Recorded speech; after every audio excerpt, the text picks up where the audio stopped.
Hey guys, we're going to keep reading Holes, okay? We're on chapter 41. Zero's condition continued to improve. Stanley slowly peeled an onion. He liked eating them one layer at a time. The water hole was now almost as large as the holes he had dug back at Camp Green Lake. It contained almost 2 feet of murky water. Stanley had dug it all himself. Zero had offered to help, but Stanley thought it better for Zero to save his strength. It was a lot harder to dig in water than it was a dry lake. Stanley was surprised that he himself hadn't gotten sick, either from the sploosh, the dirty water, or from living on onions. He used to get sick quite a lot back at home. Both boys were barefoot. They had washed their socks. All their clothes were very dirty, but their socks were definitely the worst. They didn't dip their socks into the hole, afraid to contaminate the water. Instead, they filled the jars and poured the water over the dirty socks. I didn't go to the homeless shelter very often, Zero said. Just if the weather was really bad. I'd have to find someone to pretend to be my mom. If I'd just gone by myself, they would have asked me a bunch of questions. If they'd found out I didn't have a mom, they would have made me a ward of the state. What's a ward of the state? Zero smiled. I don't know, but I didn't like the sound of it. Stanley remembered Mr. Pendanski telling the warden that Zero was a ward of the state. He wondered if Zero knew he'd become one. I liked sleeping outside, said Zero. I used to pretend I was a Cub Scout. I always wanted to be a Cub Scout. I'd see them at the park in their blue uniforms. I was never a Cub Scout, said Stanley. I wasn't good at social stuff like that. Kids made fun of me a lot because I was fat. I liked the blue uniform, said Zero. Maybe I wouldn't have liked being a Cub Scout. Stanley shrugged one shoulder. My mother was a Girl Scout, said Zero. I thought you said you didn't have a mother. Everybody has to have a mother. Well, yeah, I know that. She said she once won a prize for selling the most Girl Scout cookies, said Zero. She was real proud of that. Stanley peeled off another layer of his onion. We always took what we needed, Zero said. When I was little, I didn't even know it was stealing. I don't remember when I found out, but we just took what we needed, never more. And when I saw the shoes on display at the shelter, I just reached in the glass case and took them. Clyde Livingston's shoes? Asked Stanley. I didn't know they were his. I just thought they were somebody's old shoes. It was better to take someone's old shoes, I thought, than to steal a new pair. I didn't know they were famous. There was a sign, but of course I couldn't read it. Then the next thing I know, everybody's making this big deal about how the shoes are missing. It was kind of funny in a way. The whole place was going crazy. There I was, wearing the shoes, and everyone's running around saying, What happened to the shoes? The shoes are gone. I just walked out the door. No one noticed me. When I got outside, I ran around the corner and immediately took off the shoes. Then I put them on top of a parked car. I remember they smelled really bad. Yep, those were them, said Stanley. Did they fit you? Pretty much. Stanley remembered being surprised at Clyde Livingston's small shoe size. Stanley's shoes were bigger. Clyde Livingston had small, quick feet. Stanley's feet were big and slow. I should have just kept them, said Zero. I'd already made it out of the shelter and everything. I ended up getting arrested the next day when I tried to walk out of a shoe store with a new pair of sneakers. If I had just kept these old smelly sneakers, then neither of us would be out here right now. Chapter 42. Zero became strong enough to help dig the hole. When he finished, it was over 6 feet deep. He filled the bottom with rocks to help separate the water from the dirt. He was still the best hole digger around. That's the last hole I will ever dig, he declared, throwing down the shovel. Stanley smiled. He wished it were true, but he knew they had no choice but to eventually return to Camp Green Lake. They couldn't live on onions forever. They had been completely around Big Thumb. It was like a giant sundial. They followed the shade. They were able to get out of it in all directions. There was no place to go. The mountain was surrounded by desert. Zero stared at Big Thumb. It must have a hole in it, he said, filled with water. You think? Where else could the water be coming from? Zero asked. Water doesn't run uphill. Stanley bit into an onion. It didn't burn his eyes or nose, and in fact he no longer noticed a particularly strong taste. He remembered when he first carried Zero up the hill how the air had smelled bitter. It was the smell of thousands of onions, growing and rotting and sprouting. Now he didn't smell a thing. "How many onions do you think we've eaten?" he asked. Zero shrugged. "I don't even know how long we've been here." "I'd say about a week," said Stanley. "And we probably eat about 20 onions a day, so that's 280 onions," said Zero. Stanley smiled. "I bet we really stink." 2 nights later, Stanley lay awake staring up at the star-filled sky. He was too happy to fall asleep. He knew he had no reason to be happy. He had heard or read somewhere that right before a person freezes to death, he suddenly feels nice and warm. He wondered if perhaps he was experiencing something like that. It occurred to him that he couldn't remember the last time he felt happiness. It wasn't just being sent to Camp Green Lake that had made his life miserable. Before that, he'd been unhappy at school, where he had no friends, and bullies like Derek Dunn picked on him. No one liked him, and the truth was, he didn't especially like himself. He liked himself now. He wondered if he was delirious. He looked over at Zero sleeping near him. Zero's face was lit in the starlight, and there was a flower petal in front of his nose that moved back and forth as he breathed. It reminded Stanley of something out of a cartoon. Zero breathed in, and the petal was drawn up, almost touching his nose. Zero breathed out, and the petal moved toward his chin. It stayed on Zero's face for an amazingly long time, then fluttered off to the side. Stanley considered placing it back in front of Zero's nose, but it wouldn't be the same. It seemed like Zero had been at Camp Green Lake forever, but as Stanley thought about it now, he realized that Zero must have gotten there no more than a month or two before him.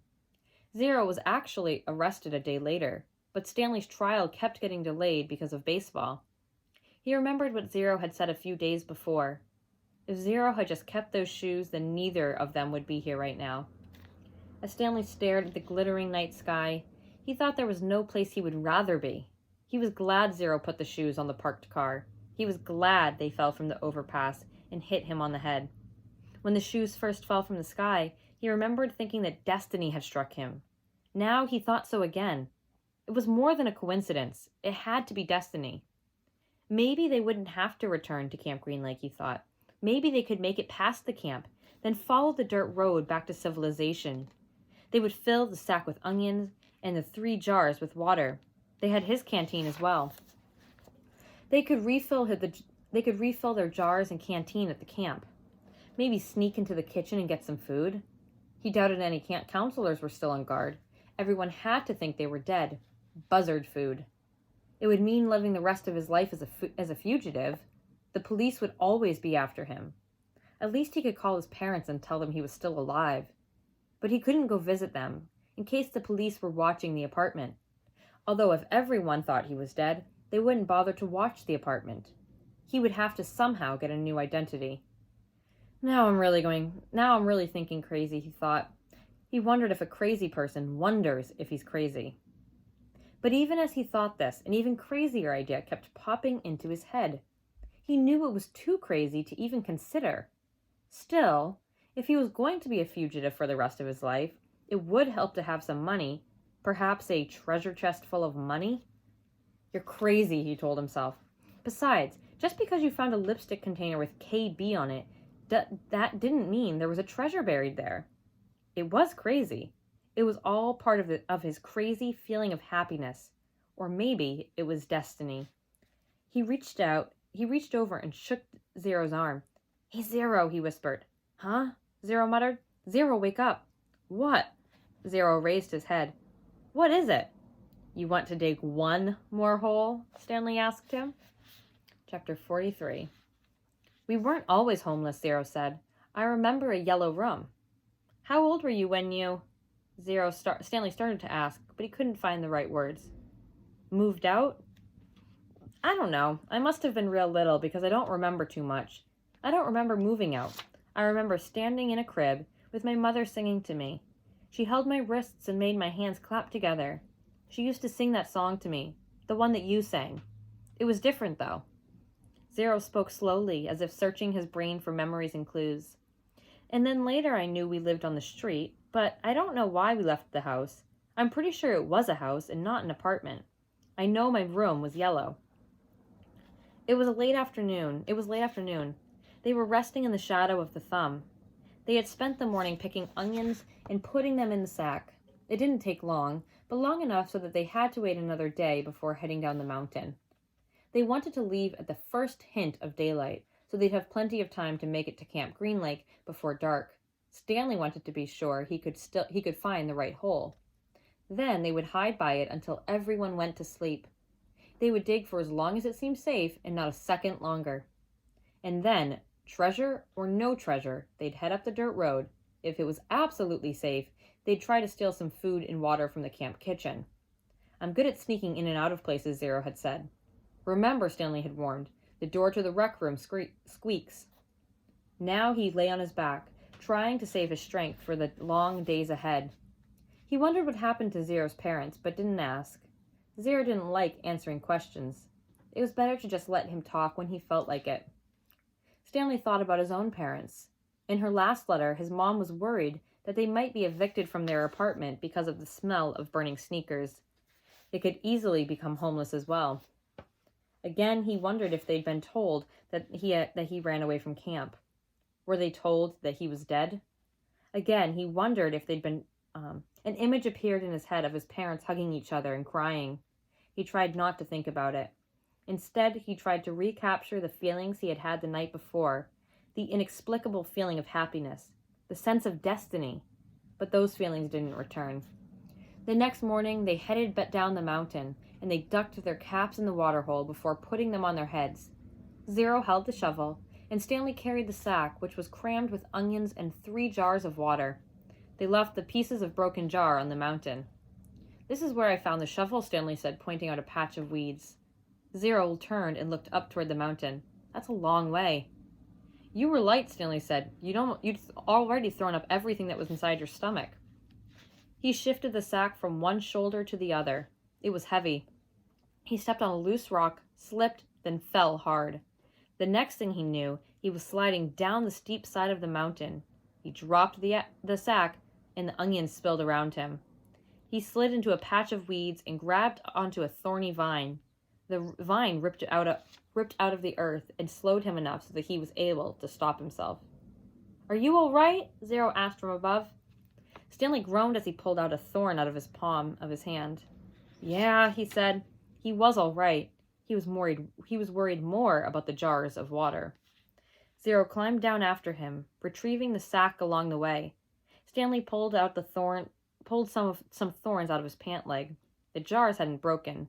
The onions had protected them, like styrofoam packing material. "Glad you didn't do that when you were carrying me," Zero said. They'd lost about a third of the onions, but recovered many of them as they continued down the mountain. When they reached the bottom, the sun was just rising above the lake. They walked directly toward it. Soon they stood at the edge of a cliff, looking down on the dry lake bed. Stanley wasn't sure, but he thought he could see the remains of the Mary Lou in the distance. "You thirsty?" Stanley asked. "Nope," said Zero. "How about you?" "No," Stanley lied. He didn't want to be the first one to take a drink. Although they didn't mention it, it had become a kind of challenge between him and Zero. They climbed down into the frying pan. It was a different spot from where they had climbed up.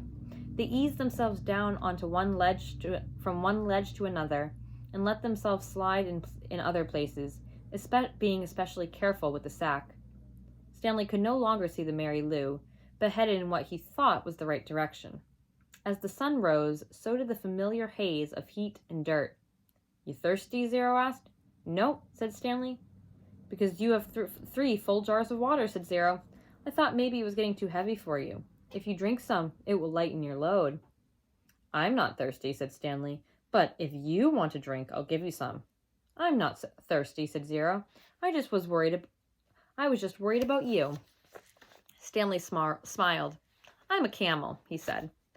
They walked for what seemed like a very long time, and still never came across the Mary Lou. Stanley was pretty sure they were heading in the right direction. He remembered that when he left the boat, they were heading toward the setting sun. Now they were headed toward the rising sun. He knew the sun didn't rise and set exactly in the east and west, more southeast and southwest, but he wasn't sure that made a difference. His throat felt as if it were coated with sandpaper. "You sure you're not thirsty?" he asked. "Not me," said Zero. His voice was dry and raspy. When they finally did take a drink, they agreed to do it at the same time. Zero, who was now carrying the sack, set it down and took out 2 jars, giving one to Stanley. They decided to save the canteen for last since it couldn't accidentally break. "You know I'm not thirsty," Stanley said as he unscrewed the lid. "I'm just drinking so you will." "I'm just drinking so you will," said Zero. They clinked the jars together and, each watching the other, poured the water into their stubborn mouths. Zero was the first to spot the Mary Lou, maybe a quarter mile away, and just a little off to the right. They headed for it. It wasn't even noon yet when they reached the boat. They sat against the shady side and rested. "I don't know what happened to my mother," Zero said. "She left and never came back." Stanley peeled an onion. She couldn't always take me with her," Zero said. "Sometimes she had to do things by herself." Stanley had the feeling that Zero was explaining things to himself. "She'd tell me to wait in a certain place for her. When I was real little, I had to wait in small areas, like on a porch step or a doorway. Now don't leave here until I get back," she'd say. "I never liked it when she left. I had a stuffed animal, a little giraffe, and I'd hug it the whole time she was gone. When I got bigger, I was allowed to stay in bigger areas, like stay on this block, or don't leave the park. But even then, I still held Jaffe." Stanley guessed that Jaffe was the name of Zero's giraffe. And then one day, she didn't come back. Zero said. His voice sounded suddenly hollow. "I waited for her at Laney Park." "Laney Park," said Stanley. "I've been there." "You know the playscape?" asked Zero. "Yeah, I've played on it." "I waited there for more than a month," said Zero. "You know that tunnel where you crawl through between the slide and the swinging bridge? That's where I slept." They ate 4 onions apiece and drank about half a jar of water. Stanley stood up and looked around. Everything looked the same in all directions. "When I left camp, I was heading straight toward Big Thumb," he said. "I saw the boat and took off to the right, so that means we have to turn a little to the left." Zero was lost in thought. "What? Okay," he said. They headed out. It was Stanley's turn to carry the sack. Some kids had a birthday party," Zero said. "I guess it was about 2 weeks after my mother left. There was a picnic table next to the playscape, and the balloons were tied to it. The kids looked to be the same age as me. One girl said hi to me and asked me if I wanted to play. I wanted to, but I didn't. I knew I didn't belong at the party, even though it wasn't their playscape. There was this one mother who kept staring at me like I was some kind of monster. Then later a boy asked me if I wanted a piece of cake, but then that same mother told me, 'Go away!' And she told all the kids to stay away from me, so I never got the piece of cake. I ran away so fast I forgot Jaffe." "Did you ever find him? Or it?" For a moment, Zero didn't answer. Then he said, "He wasn't real." Stanley thought again about his own parents, how awful it would be for them to never know if he was dead or alive. He realized that was how Zero must have felt, not knowing what happened to his own mother. He wondered why Zero never mentioned his father. "Hold on," Zero said, stopping abruptly. "We're going the wrong way." "No, this is right," said Stanley. "You were heading toward Big Thumb when you saw the boat off to your right. That means we should have turned right when we left the boat." "You sure?" Zero drew a diagram in the dirt. Stanley still wasn't sure. "We need to go this way," Zero said, first drawing a line on the map and then heading that way himself. Stanley followed. It didn't feel right to him, but Zero seemed sure. Sometime in the middle of the afternoon, a cloud drifted across the sky and blocked out the sun. It was a welcome relief. Once again, Stanley felt that destiny was on his side. Zero stopped and held out his arm to stop Stanley too. "Listen," Zero whispered. Stanley didn't hear anything. They continued walking very quietly, and Stanley began to make out the faint sounds of Camp Green Lake. They were still too far away to see the camp, but he could hear a blend of indistinct voices. As they got closer, he occasionally could hear Mr. Sir's distinctive bark. Then they walked slowly and quietly, aware that sounds travel in both directions. They approached a cluster of holes. "Let's wait here until they go in," said Zero. Stanley nodded. He checked to make sure there was nothing living in it, then climbed down into a hole. Zero climbed into the one next to him. Despite having gone the wrong way for a while, it hadn't taken them nearly as long as Stanley had expected. Now they just had to wait. The sun cut through the cloud, and Stanley felt its rays beating down on him, and soon more clouds filled the sky, shading Stanley and his hole. He waited until he was certain the last of the campers had finished for the day. Then he waited a little longer. As quietly as possible, he and Zero climbed up out of their holes and crept toward the camp. Stanley held the sack in front of him, cradled in his arms.